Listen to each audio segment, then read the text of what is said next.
Bonjour à vous. Aujourd'hui, on va aller s'attaquer à la révision sur les projectiles. Alors, qui dit mouvement de projectile dit finalement un mouvement à deux dimensions. Donc, la première chose qu'il faut qu'on se souvienne, c'est que on va aller étudier une position. Donc, la position, on va aller lui regarder quelles sont ses composantes en X et en Y.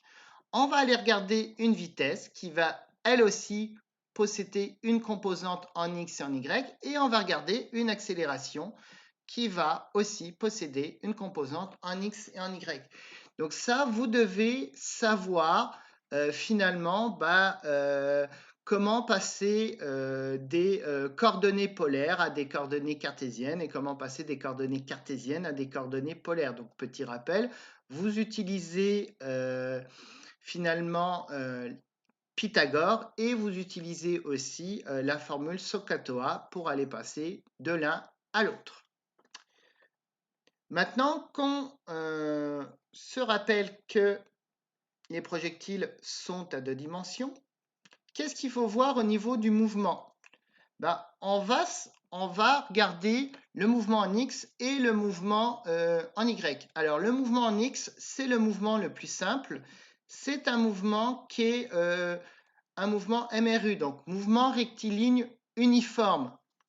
Qu'est-ce que ça veut dire? Ça veut dire que son accélération est égale à 0. Donc la composante en X de l'accélération est égale à 0 mètres par seconde carrée. Donc ça, c'est dans le cas des projectiles. À ce moment-là, si vous savez que l'accélération est égale à 0 mètres seconde carré, vous pouvez tout simplement aller utiliser cette équation.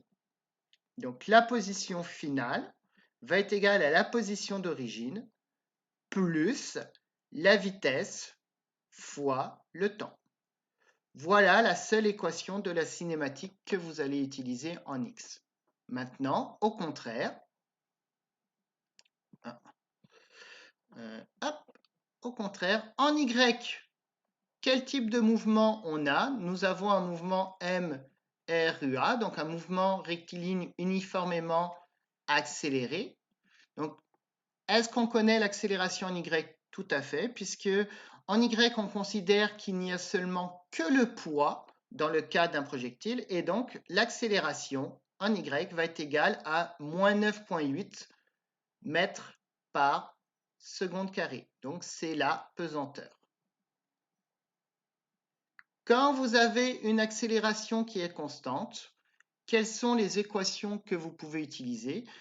Vous utilisez les équations de la cinématique appliquée en Y. Donc ici, on se retrouve avec la position qui va être égale à la position d'origine plus la vitesse d'origine fois le temps t moins 1,5 fois l'accélération, donc 9,8, fois le temps t au carré. Donc, première équation qui vous donne la position finale en Y en fonction de, du temps et de l'accélération. Deuxième équation de la cinématique qu'on va aller utiliser, la vitesse en Y va être égale à la vitesse en Y d'origine moins 9,8 fois le temps t. Alors, attention, n'oublie pas que la vitesse en Y, c'est la vitesse juste avant. Donc, si on vous demande la vitesse finale du projectile, donc au moment où elle va toucher le sol, la vitesse du projectile, c'est juste avant qu'il touche le sol.